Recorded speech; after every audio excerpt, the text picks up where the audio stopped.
আল্লাহ সম্পর্কে অজ্ঞতা হচ্ছে দুনিয়ার সবচেয়ে বড় জাহালত, মূর্খতা। আপনি অনেক কিছু জানেন, নাহু সরফের গোলা হয়ে গেছেন, আপনি মান্তিক পড়েছেন, আপনি মাইবুজি পড়েছেন, আপনি হ্যাকমত পড়েছেন, কিন্তু আল্লাহ সম্পর্কে আপনি কোরআন এবং সুন্নাহর অনুসৃত নীতি অবলম্বন করেননি। আপনি আল্লাহ সম্পর্কে জানতে পারেননি। আল্লাহ সম্পর্কে জানার অর্থ কি? বলতে আল্লাহ সম্পর্কে আমরা কি জানবো?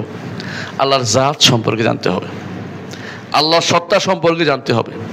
আপনাকে কি আল্লাহ তার সত্তা সম্পর্কে জ্ঞান দিয়েছেন? অবশ্যই দিয়েছেন।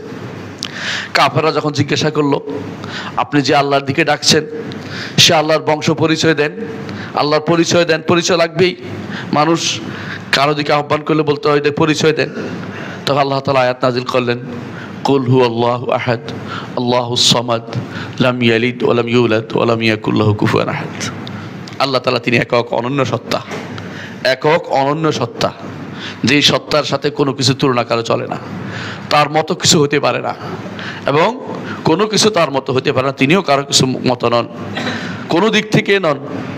তিনি তার পরিচয় নিজে দিয়েছেন যে তিনি আহাদ, তিনি তার পরিচয় দিয়েছেন তিনি সামাদ, আল্লাহ আহাদ আল্লাহ সামাদ। তিনি অমুখাপেক্ষী, সবাই তার মুখাপেক্ষী, এটা তার পরিচয় তিনি দিয়েছেন। এমন এক সত্তা যে তিনি সবাই তার মুখাপেক্ষী, কেউ কারো মুখাপেক্ষী তিনি নন, কারো কিছু তার কোনো কিছু বর্ধিত হবে না।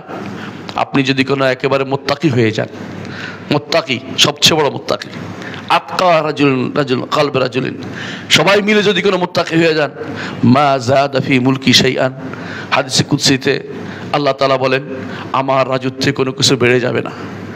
আর যদি সবাই যদি মুনাফিক কাফের হয়ে যান, মা নাকাসা ফি মুলকি শাইআন, আমার রাজত্বের কোনো কিছু কমবে না।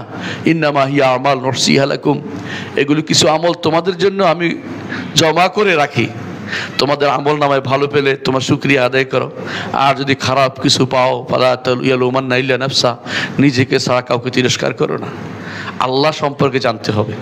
আল্লাহ সম্পর্কে জ্ঞান হচ্ছে, এক নম্বর হচ্ছে তিনি আহাদ, দুই নম্বর হচ্ছে তিনি সমাদ, তিন নম্বর হচ্ছে তিনি জন্ম দেন না, জন্ম নেন না, অর্থাৎ সৃষ্টির কোনো কিছুর মুখে মুখাপেক্ষী নন। ওয়ালাম ইয়াকুল লাহু কুফুয়ান আহাদ, কারো কেউ তার সমকক্ষ নয়, তিনিও কারো সমকক্ষতার দাবি করেন না।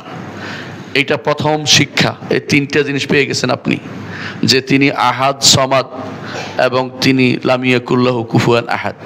লাম ইয়ালিদ ওয়া লাম ইউলাদ হচ্ছে সমাদের ব্যাখ্যা, আর ওয়া লাম ইয়াকুল লাহু কুফুয়ান আহাদ, তিনটা জিনিস পেয়েছেন। চার নম্বর, আল্লাহুল্লাযী খালাকাস সামাওয়াতি ওয়াল আরদা ওয়া বাইনাহুমা ফি সিত্তাতি আইয়াম সুম্মা ইসতাওয়া আলাল আরশ, তার পরিচয় তিনি দিয়েছেন যিনি আরশের উপর রয়েছেন, তার পরিচয় তিনি আরশের উপর রয়েছেন। চার নম্বর এটা। পাঁচ নম্বর, তিনি বাইনুম মিন খালকিহি, সৃষ্টি থেকে আলাদা, এইটা আপনাকে জানতে হবে। আর ছয় নম্বর আপনাকে জানতে হবে আলিন আলা খালকিহি, তার সমস্ত সৃষ্টির উপরে তিনি, যেটা আপনি বলেন সুবহান রাব্বিয়াল আযীম, সুবহান রাব্বিয়াল আলা, তিনি সব কিছু হচ্ছে বড়। এটা সাত নম্বর। আল্লাহকে জানতে হলে বেশি দূর যাওয়া লাগে না, সহজ করে দিয়েছেন। যে কেউ সূরা ইখলাস পড়বে আল্লাহ সম্পর্কে জানতে পারবে। এই জন্য যখনই মানুষের অন্তরে কোনো শয়তান বুদবুদ আকারে খারাপ কিছু এনে দেয়, ঈমানদারকে কি বলতে বলা হয়েছে? ঈমানদারকে বলতে বলা হয়েছে কুল হু আল্লাহু আহাদ আল্লাহুস সামাদ লাম ইয়ালিদ ওয়া লাম ইউলাদ ওয়া লাম ইয়াকুল লাহু কুফুয়ান আহাদ। এটা বললে অন্তর থেকে শয়তানের যে সমস্ত কুমন্ত্রণা আছে তা চলে যাবে। শয়তান সে আর কুমন্ত্রণা দিতে পারবে না। এটা সবার আগে জানতে হবে। আল্লাহর জাত সম্পর্কে জানতে হবে।